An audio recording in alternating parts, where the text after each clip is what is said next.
Ceci est notre structure, une sorte de programme de chargement. On peut y afficher ce qu'on veut. Tu veux dire qu'on est dans un programme informatique? Est-ce vraiment si invraisemblable? Alors, rien de tout ça n'est réel. Qu'est-ce que le réel? Quelle est ta définition du réel?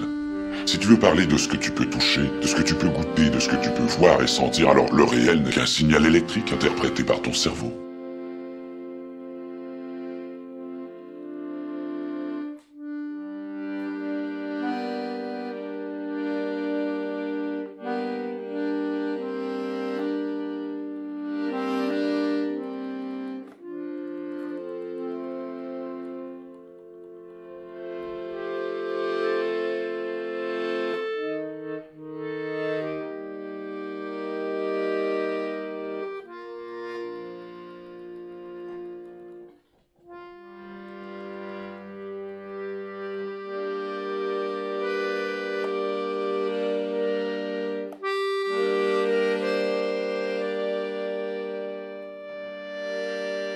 Alors on a fait un petit tour des forts en étoiles ou fortifications Vauban, Star Forts. Donc star vous connaissez, ça veut dire étoile. Fort c'est le fort, tout simplement, les forts ou les fortifications en étoiles. Alors nous les Français nous appelons ça les fortifications Vauban. Vauban, donc le ministre de Louis XIV, qui a dessiné ces fortifications étoilées. On peut penser oui c'est normal, il a exporté la technique, mais bon on va voir ça un petit peu après. Donc les forts en forme d'étoile. On a fait un petit tour d'horizon de ces forts en étoile et je dois vous dire qu'il y en a encore beaucoup d'autres. Ils ne sont pas tous nommés dans la vidéo précédente, il y en a partout et il y en a aussi qui ont été détruits. Parler des forts nous amène un petit peu vers le point où tout converge, le fait qu'il y en ait partout sur la Terre. On peut dire bien sûr que c'est l'Empire, que dans une perspective conventionnel de l'histoire, c'est l'impérialisme européen occidental qui s'est exporté partout. Voilà. Mais il y a des raisons d'en douter. Ces forts sont présents sur toute la planète, avec une unité architecturale extrême. Alors, nous les Français, nous appelons ça des fortifications Vauban. C'est Vauban, le ministre de la guerre de Louis XIV, qui a construit tout ça. Mais en fait, manifestement, non. Donc nous sommes identifiés en tant que Français à cette histoire et à Vauban et à cette histoire, mais il va falloir revenir dessus comme les Égyptiens les pyramides, comme les Indiens les temples et ainsi de suite. Chacun va balayer devant sa porte. Les forts en étoiles nous amènent aussi à considérer la nature de la pierre. Alors particulièrement pour les forts, je ne sais pas, mais selon la personne de New Earth Channel, la jeune femme russe, elle rapproche ça d'une structure de terrassement en Russie, quelque chose d'absolument immense qui fait plusieurs dizaines de kilomètres et qui est manifestement constitué d'un béton polymère, un petit peu comme la pyramide de Bosnie et d'autres choses qu'on voit un peu partout sur la Terre. Donc des travaux de terrassement gigantesques et une même technique, quel que soit l'endroit. Si nous regardons où ces forts sont situés, nous voyons qu'ils sont généralement situés à proximité de l'eau. Il faut qu'il y ait de l'eau. Et si on pense aux fontaines dans les villes, si on pense à l'allusion qui est faite à cela dans La Belle Verte, où le personnage, pour communiquer avec sa lointaine planète, pour communiquer télépathiquement, a besoin d'une étendue d'eau, nous prenons la mesure de la valeur énergétique de l'eau comme conducteur. Alors selon le même auteur, un de ces forts étoilés en Russie serait manifestement exploité pour l'extraction de gaz. Et elle fait remarquer que partout où on extrait le gaz, on a besoin d'eau. Voilà, pour extraire des gaz, on a besoin de la pression de l'eau. Donc voilà qui fait sens une fois de plus. Mais ces forts eux-mêmes. Alors dans une démonstration magistrale, elle nous montre que ces forts, en fait, les avancées des forts ne sont pas fortifiées elles-mêmes. Les pointes ne sont pas fortifiées. On n'en voit pas ces archers, ces canonniers, ces arquebusiers, ces tireurs à découvert.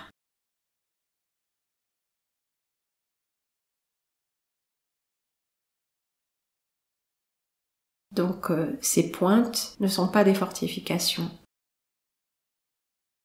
D'autre part, elle fait justement remarquer que les fortifications pointent souvent vers l'intérieur du pays, donc pas l'endroit d'où viendrait la menace, mais parfois, pas toujours, mais parfois, laissent à découvert la façade maritime qui serait celle d'où arriverait l'ennemi.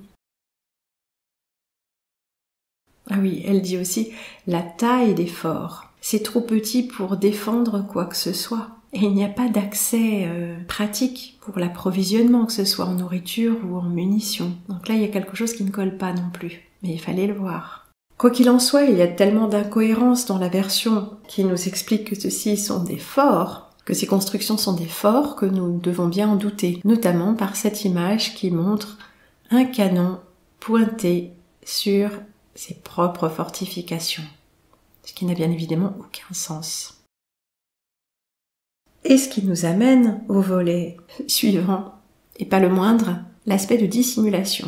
Parce que la mise en scène est partout la même. Ça aussi c'est intéressant. Partout nous avons des fortins, nous avons des casemates, on a même mis les canons, bien qu'on les ait pointés là où il fallait pas. Et ça c'est la mise en scène pour les forts étoilés qui sont toujours visibles et font partie de notre histoire et de notre patrimoine, comme Vauban, la gloire de la France. Nous avons aussi le fait qu'un grand nombre d'entre eux, nous dit cette dame, ont été détruits. Et elle nous montre 3 exemples en Russie de ces forts qui ont été détruits d'une façon particulière. Comme par hasard, on a entamé une exploitation minière à proximité. Mais comme vous avez vu, il y a toujours de l'eau. Donc la carrière a été inondée très vite. Et dès que la carrière a été inondée, elle a été abandonnée. Alors c'est intéressant parce que quand on exploite, on pompe l'eau. C'est quand on cesse de pomper que les carrières s'inondent. Mais pourquoi ce n'était pas le seul endroit où il y avait du granit, il y en avait partout, plein la région. Manifestement, il y a un motif. Il faut détruire les preuves. Nous avons déjà évoqué le sujet, la destruction des preuves. Alors là où il n'y a pas eu d'ensevelissement par le déluge de boue, on inonde avec l'eau. Donc il y a des gens là qui savent ce qu'ils font et qui le font systématiquement. Donc cet aspect de dissimulation organisé par des forces qui ont la mainmise sur notre monde manifestement nous amène à parler de la réinitialisation. Donc il y a eu cette réinitialisation avec une première phase de destruction et l'humanité a été purement et simplement soit détruite, soit manipulée dans son esprit avec un effacement de la mémoire. Alors ça on ne sait pas très bien, il y a plusieurs théories. En tout cas, la phase suivante de destruction se poursuit. Alors si nous n'avons que 200 ans, effectivement, cette phase de destruction se poursuit continuellement sous la forme du progrès technologique et de l'avancée des sciences. À ce propos, cette dame nous fait bien remarquer que les nouveaux matériaux se dégradent beaucoup plus vite que les anciens, n'est-ce pas, le soi-disant béton romain, le ci, le ça, et qu'à propos de différents monuments de soi-disant différentes époques, ont des matériaux qui tous se conservent mieux que les matériaux que nous utilisons maintenant, et les réparations que nous faisons sur les anciens matériaux, dit-elle, se dégradent plus vite que les matériaux originaux eux-mêmes. Donc cette deuxième phase de destruction et de réinitialisation permanente se poursuit, avec l'effacement cyclique de la mémoire des humains. En tout cas, ce fort en étoile nous ramène vraisemblablement au centre, c'est le cas de le dire, avec des dispositifs qui sont manifestement des dispositifs destinés à capter l'énergie. Ces forts sont donc des centrales énergétiques qui sont conçues également dans un souci de manifestement esthétique.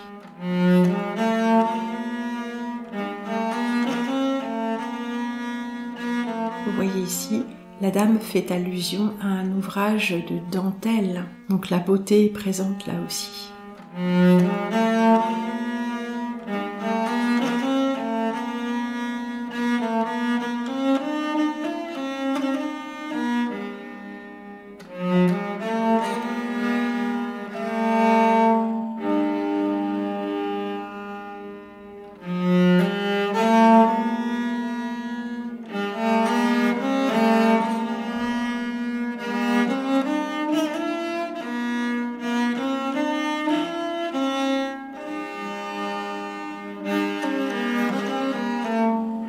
Alors manifestement, tous ces bâtiments que nous avons sous les yeux, ceux qui sont encore visibles et ceux qui ont été détruits, ont ceci de commun, malgré un très grand foisonnement d'éléments architecturaux, mettons disparates. Si nous arrivons à regarder ce qui est commun, nous avons toujours des pointes, des flèches, les antennes qui pointent vers le ciel.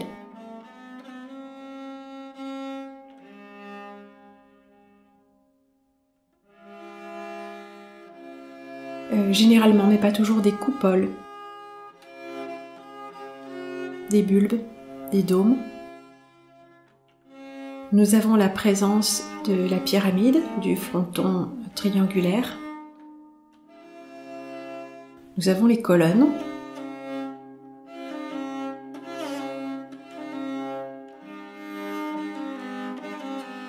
Et nous avons une multiplication d'éléments rythmiques. Bien, nous pouvons aussi voir qu'il y a deux styles particuliers, le style néoclassique extrêmement massif, angle droit, épuré, donc le style colonne-fronton, le temple grec, mettons le Parthénon, et nous avons les constructions absolument extraordinaires et absolument fantasques des expositions universelles, mettons.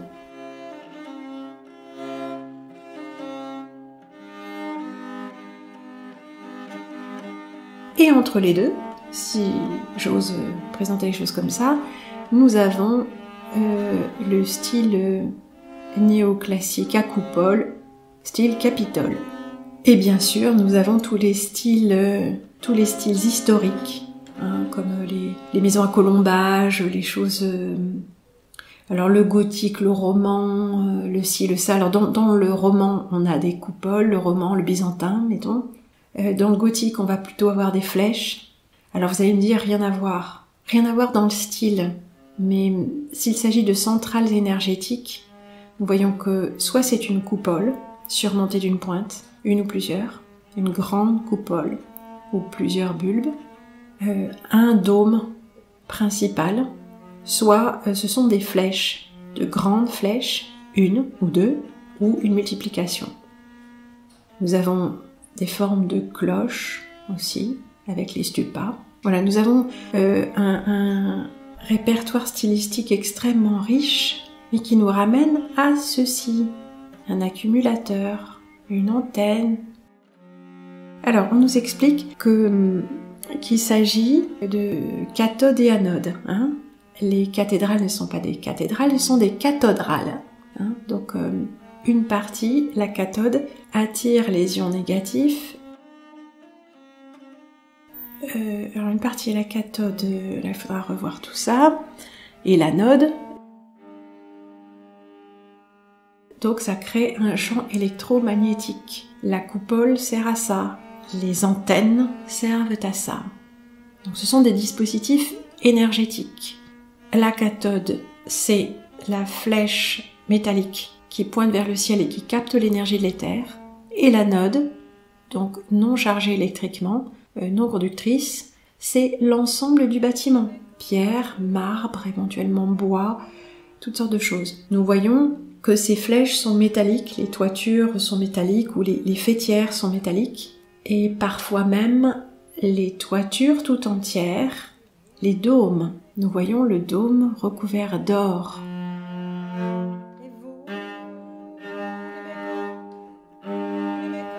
Des structures entières recouvertes d'or. Quelle est la propriété de l'or? Il ne s'oxyde pas. Il renvoie la lumière, bien sûr, mais l'or est l'un des métaux les plus conducteurs. Et ses propriétés sont utilisées notamment dans les ordinateurs, sur les circuits imprimés. Il y a de l'or. Les conducteurs sont en or. Donc les coupoles pourraient être des bobines de Tesla. Et puisqu'on parle de coupoles et de dômes, de verrières aussi, voilà qui me fait penser tout de même au dôme sous lequel nous vivons. Les dômes invisibles. Je crois quand même que là, il y a quelque chose simplement qu'on devrait laisser flotter dans notre esprit.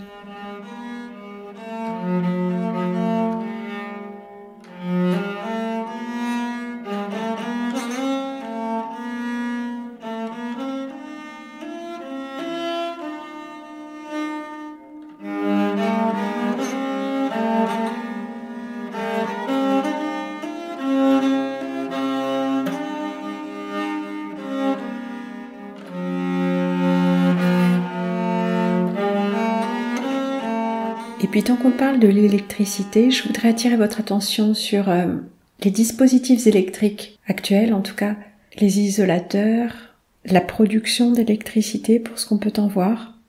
Malheureusement, j'ai trouvé que très peu d'images d'anciennes centrales et d'anciennes usines.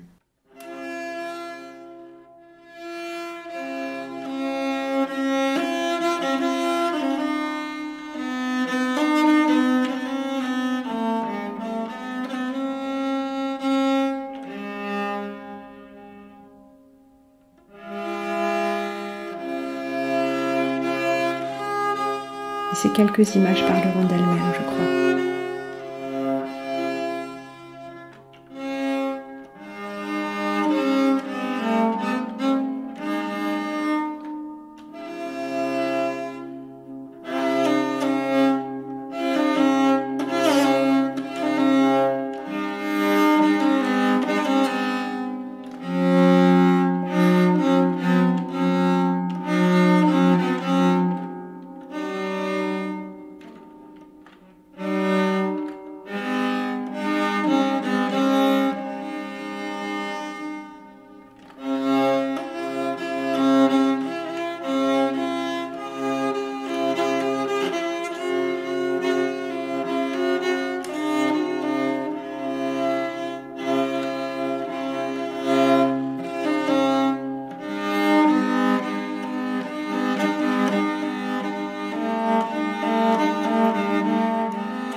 Bien sûr, je voudrais dire un mot sur l'histoire de civilisation, architecture, beauté, construction monumentale.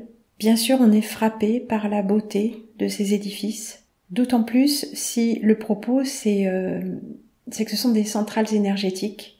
La beauté, le rythme, la fonction sont intimement liés et nous avons avec les éléments de représentation symboliques comme les colonnes, les coupoles, mais aussi tous les éléments décoratifs inspirés du monde naturel, que ce soit des êtres humains représentés, des animaux, des fleurs, l'eau, les rocailles. Nous avons le monde vivant, ordonné comme dans le jardin à la française, mais nous avons les inspirations du monde vivant et la rythmique des motifs du vivant. Bien sûr, nous avons cela, en plus d'une civilisation manifestement très avancée, l'énergie de l'éther, il y a des gens qui sont très admiratifs de ça, et je dois vous dire que je ne le suis pas, que pour moi tout ça c'est le monde malgré tout du contrôle, c'est le monde du mental, c'est le monde de la construction, et au final de l'enfermement. On admire les gardiens de la terre qui étaient les Amérindiens, avec leur vie très simple, volontairement très simple, et leur respect de tout le monde vivant et des cycles du vivant, et dans le même temps on est admiratif de cette technologie. Voilà, ça me pose question. Pour moi, les vrais gardiens de la Terre, les vrais êtres vivants, les vrais êtres humains sont les primitifs, entre guillemets. Et on va souvent trouver ça.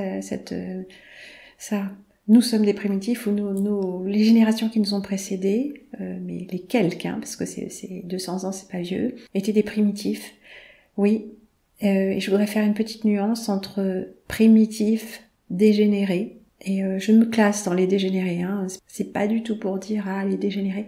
Pour moi, les peuples des origines, alors ce sont peut-être même pas des origines, mais tels que les Amérindiens, les Bushmen, plein d'autres, ce ne sont pas des dégénérés, ce sont des primitifs, ce sont des hommes originaux, des êtres vivants, des êtres humains. Et nous sommes les civilisés dégénérés. Et ce qu'on voit, surtout au 19e, ce sont des gens avec des conditions de vie très difficiles, mal nourris, il y a des consanguins, aussi il y a tout un tas de choses. Et ça, ce sont des êtres que je dois bien qualifier de dégénérés, avec tout le respect que je dois à l'humain. Mais leurs caractéristiques génétiques, ou leur lien au vivant a été d'une façon ou d'une autre rompu. C'est ça que je veux dire.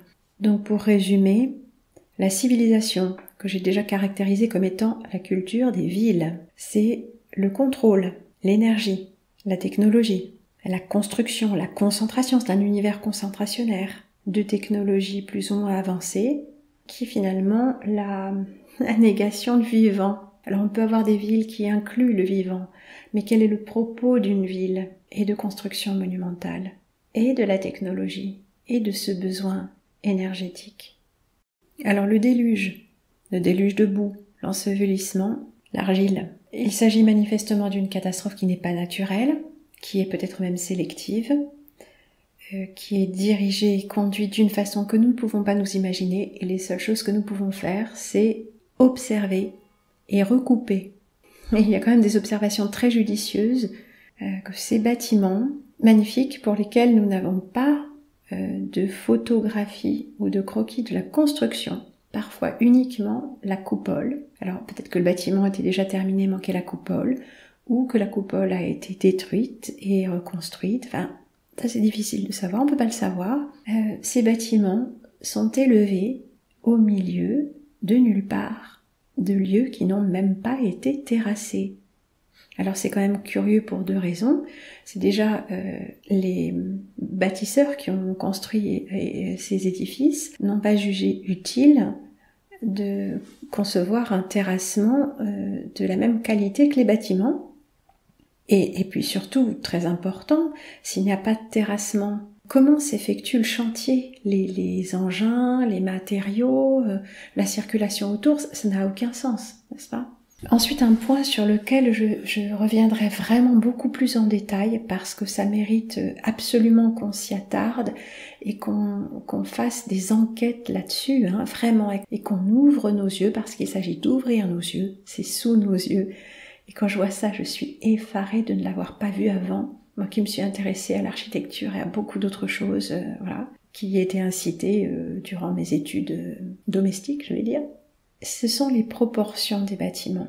Il y a quelque chose qui ne colle pas. En plus de l'ensevelissement d'une partie des fenêtres, manifeste, puisque en excavant, on trouve l'intégralité de la fenêtre pour des lieux qui n'auraient pas été excavés. Quand on regarde les bâtiments, il y a un problème de proportion dans une perspective de construction classique. Il y a quelque chose qui ne cadre pas. Et nous y reviendrons dans une émission consacrée à cela. Je n'insisterai jamais assez, je pense, sur l'aspect de beauté, qui est quelque chose qui nous frappe. L'harmonie du rêve de l'architecte, mais aussi la beauté des formes et du foisonnement, c'est un mot que je répète souvent, foisonnement, mais il y en a de partout. C'est absolument incroyable. Il y a du signifiant, des éléments décoratifs, des éléments vraiment empreints de la beauté du monde vivant, même si c'est un monde vivant qui est réordonné par l'esprit. C'est quand même quelque chose d'extrêmement beau. Les coupoles sont des formes rondes qui, vous, je sais pas, mais moi ça me ravit, quoi. Il y a des choses belles, de l'arrondi. Alors, par rapport à l'Art Nouveau, et notamment des gens comme Guimard et Horta, il s'agit presque toujours de choses qui sont symétriques. Alors Guimard disait la symétrie n'est qu'une mauvaise habitude. La symétrie existe dans le vivant, la symétrie existe dans le vivant, mais la symétrie existe aussi. La chiralité aussi. La chiralité, c'est une symétrie qui n'est pas exacte, qui n'est pas absolue, c'est comme s'il y avait un motif dans le vivant, un motif originel, symbolique, qui appartiendrait au monde énergétique, qui se manifeste dans cette dimension de façon assez approximative, parce que le vivant, c'est à la fois parfait et approximatif, on pourrait dire. C'est toujours flottant, renouvelé, vivant. Et bien sûr, la dernière chose que nous pourrions évoquer, et qui est souvent la toute première question, il y a personne qui découvre comme ça tout d'un coup, mais pourquoi? Mais alors qui? Mais pourquoi? Alors pourquoi est toujours la dernière question à laquelle on peut répondre, parce que examiner le pourquoi requiert une préparation, un changement d'optique par rapport au réel. Donc ça, ne comptez pas sur moi pour vous le dire, d'autant que chacun y va de son interprétation et de sa vision des choses. Anunnaki, franc-maçon, reptilien, Ahriman, Satan, ceci, cela. Voilà, moi je dis les forces, puisque on ne peut voir les choses qu'indirectement. Nous voyons des forces à l'œuvre, nous voyons les forces de vie et les forces de contrôle. C'est une terminologie d'ailleurs qui est, je sais pas si elle est empruntée parce que je l'avais pas perçue comme ça, mais Elle correspond à la terminologie de la philosophie du Tao. Le cycle d'engendrement et le cycle de contrôle implique qu'il y a des forces de vie et des forces qui contrôlent les forces de vie. Le feu serait la force de vie et la force qui éteint le feu serait la force de contrôle. Enfin voilà, quelque chose un peu comme ça, quoi. C'est très schématique, bien sûr. Alors, qui a créé ce monde? Qui a créé le dôme? Qui a créé les villes? Qui a créé cette architecture? Il semble que ces deux forces soient imbriquées, qu'il n'y ait pas Tesla c'est le bon et Edison et les Rockefeller c'est les mauvais. Je pense que c'est pas tout à fait comme ça que ça se passe. On nous a privés de l'énergie libre. Moi je dirais on nous a surtout privés de la vie. On nous a privés de notre relation au vivant, à notre relation aux forces éternelles du vivant. Pour nous entraîner dans une course à la technologie, qu'elle soit libre ou pas libre, la technologie implique le contrôle et le contrôle sur le vivant.